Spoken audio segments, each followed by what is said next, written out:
پاکستان کے جو انچارج ہیں نیٹن پورٹر پاکستان کے غیر معمولی طور پہ unusual visit to پاکستان. جو اس دفعہ ان کی ریویو ٹیم نے کہیں مارچ اپریل 2025 میں آنا تھا وہ ابھی پاکستان آ کے بیٹھی ہوئی ہے. پتہ نہیں اس کی کیا وجوہات ہیں, ان کو کس چیز کا شک ہے, ان کو لگتا ہے کہ پروگرام ٹھیک نہیں چل رہا. وزیر خزانہ سے ان کی اسلام آباد میں ملاقات ہوئی ہے. مدعا کیا ہے وہاں پہ؟ یہ جو ہم نے آپ کو $7 بلین دیے تھے وہ پیسے آپ نے کہاں خرچ کیے, یہ پوچھا جا رہا ہے. ایسے مذاکرات جس کی کسی نے توقع نہیں کی تھی اور اچانک سے وہ شروع ہوئے ہیں حکومت پاکستان کی توقعات کے بالکل برعکس.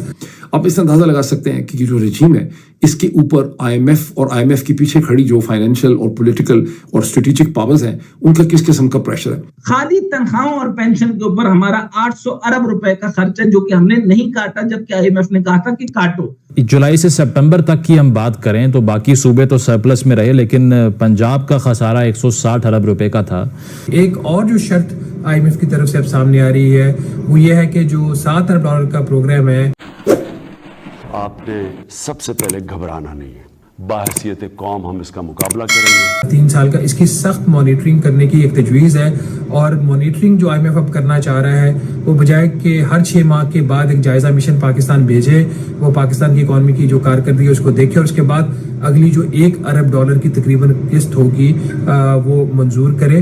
تو بجائے اس کے کہ اب کہ وہ 6 ماہ بعد آئی ایم ایف کا مشن پاکستان آئے, وہ اب تجویز یہ ہے کہ ہر 3 ماہ کے بعد جو ہے وہ پاکستان کی جو اکانومی کی پرفارمنس ہے اس کا جائزہ آئی ایم ایف لے گا اور اپنا ایک اسپیشل مشن بھیجے گا. یاد ہے یہ والا جو مشن اس وقت پاکستان میں ہے یہ ایک ان پلانڈ ان سکیجولڈ مشن ہے, اور یہ اس طریقے سے کوارٹرلی ریویو کے لیے نہیں تھا, یہ کوارٹرلی پرفارمنس ایویلیوشن کے لیے تھا کیونکہ پاکستان کی جو کارکردگی تھی وہ ٹھیک نہیں جا رہی تھی. تو اسی تناظر میں اب یہ تجویز سامنے آئی ہے. تو اس حوالے سے جب میری کل وزارت خزانہ سے بھی اور اسٹیٹ بینک آف پاکستان کے لوگوں سے بھی بات ہوئی تو ان کا یہ کہنا تھا کہ ابھی اس کے حوالے سے کوئی حتمی بات نہیں ہوئی. پاکستان پرابلی اس وقت پتہ نہیں 25th 26th یا 27th I am F programme میں ہے, اور جو پاکستان کی صورتحال ہے یہ آئی ایم ایف پروگرام آخری نہیں ہونے لگا. اس کے بعد ایک اور آئی ایم ایف پروگرام آئے گا, اس کے بعد ایک اور آئی ایم ایف پروگرام آئے گا, اور یہ اسی طرح سے صورتحال چلتی رہے گی. کوئی ویژن نہیں ہے کہ آپ آئی ایم ایف کے پروگرام میں سے کیسے باہر نکل سکتے ہیں.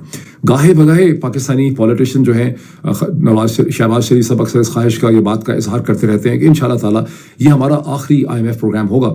لیکن آئی ایم ایف پروگرام جو ہیں جتنے بھی فائنینشیل یا اقتصادی ایکسپرٹس ہیں وہ سمجھتے ہیں کہ اس پروگرام کے بعد بھی ایک اگلا ہی آئی ایم ایف کا پروگرام آئے گا. تو بار بار پاکستان کو آئی ایم ایف کے پاس جانا پڑتا ہے, پیسوں کے لیے نیگوسیشنز ہوتی ہیں. یعنی ہماری جو ہے وہ ایکسپورٹ زیرو ہے, تقریباً کلوز ٹو زیرو کر لیں. مطلب اگر میں غصے میں بھی کہوں تو کلوز ٹو زیرو ہی بنتی ہے, اور عقل سے بھی کہوں تو کلوز ٹو زیرو بنے گی. آپ ٹوٹل آپ کی ڈپینڈنسی جو ہے وہ امپورٹس پر ہے. اچھا, شرح نمو جو ہے وہ آپ کی 3% پر بھی بڑا مشکل سے آ رہی ہے, بہت ہی مشکل سے 3% پر آ رہی ہے. اور یہ آئی ایم ایف کہہ رہی ہے, یہ میں نہیں کہہ رہا. افراط زر جو ہے وہ آپ اس میں آپ یہ دیکھیں کہ 10 اس میں کہا گیا کہ 10% سے کم رکھنا ہے, 10% سے ہمیں کم رکھنا ہے. تو آپ اندازہ کریں کہ ہم نے 10% سے کم اس طرح رکھا کہ پچھلے سال 6.9 ہم نے کس طریقے سے کیلکولیٹ کر کے دکھا دیا, یعنی پچھلے سال سے اب تک ہم نے دکھا دیا ان کو کہ ہم جو ہے وہ 6.9 پر ہے. پھر اب جو ہم دکھا رہے ہیں وہ 7.9 پر ہے.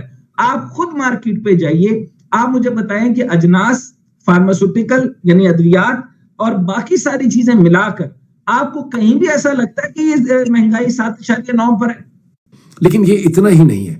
اس آئی ایم ایف کے پیسے کے علاوہ پاکستان کی حکومت جو ہوتی ہے, جو نظام ہے, وہ ہر سال جو پاکستان کی ریاست ہے وہ اپنے آپ کو معاملات کو چلانے کے لیے, اپنے بجٹ کو بیلنس کرنے کے لیے ورلڈ بینک سے, ایشین ڈیولپمنٹ بینک اے ڈی بی سے ایشین ڈیولپمنٹ بینک اے ڈی بی سے, اور اس کے علاوہ جس کو پہلے ڈیفٹ کہتے تھے, ڈپارٹمنٹ فار انٹرنیشنل ڈیولپمنٹ, جسے میرا خیال ہے اب UK ایڈ کہتے ہیں, اس سے کوئی اندازاً یہ آپ کہہ سکتے ہیں کہ کم از کم بھی 6 سے 7 بلین ڈالرز کی بجٹری سپورٹ حاصل کرتے ہیں. اصل میں یہ پیسہ بجٹری سپورٹ کا نہیں ہونا چاہیے تھا, یہ پیسہ ہونا چاہیے تھا خالصتاً ڈیولپمنٹ پروجیکٹس کے لیے, کہ آپ سڑکوں پہ لگائیں گے, آپ چھوٹے چھوٹے ڈیمز بنائیں گے, آپ ایجوکیشنل انسٹیٹیوشنز پہ بنائیں گے, آپ روڈ نیٹ ورک کو, انفراسٹرکچر کو امپروو کریں گے, آپ انوائرمنٹ کو, آب و ہوا کو امپروو کریں گے, انرجی سرکٹس, سب ان چیزوں کے لیے یہ پیسے ہوتے ہیں اصل میں.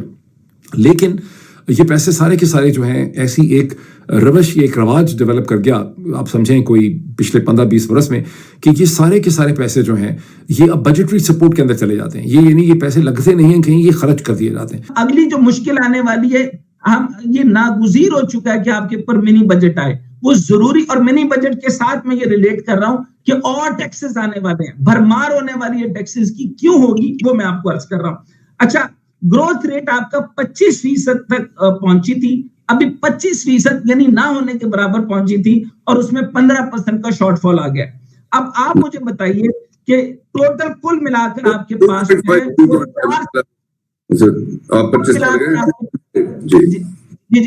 ملا کر آپ کے پاس 400 ارب روپے کا شارٹ فال ہے. کل ملا کر 400 ارب روپے کا شارٹ فال ہے.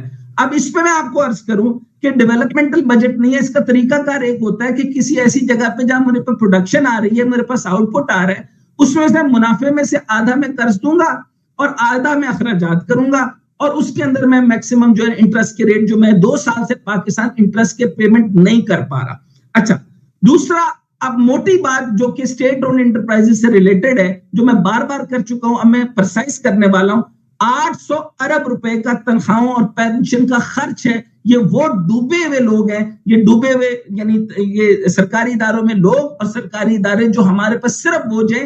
اب ایک اور چیز دیکھیں, پاکستان کے پاس ایک جی ایس پی پلس سٹیٹس بھی ہے گزشتہ کئی برسوں سے, اب تقریباً 12 برس سے ہے, generalized system of preference plus, جو یورپین یونین کا انڈر ڈیولپڈ یا ڈیولپنگ کنٹریز کو اقتصادی طور پہ مدد کرنے کے لیے ان کی مصنوعات کو ڈیوٹی, ٹیرف اور ٹیکسز سے انہوں نے مستثنا یا بہت حد تک مستثنا رکھا ہوتا ہے. یہ ایک ایسا پروگرام ہے جس کی بہت سے کنٹریز ممالک جو ہیں اس کی مخالفت کرتے ہیں ٹیکنیکل بنیادوں پر کہ پاکستان کے پاس یہ جی ایس پی پلس سٹیٹس نہیں ہونا چاہیے.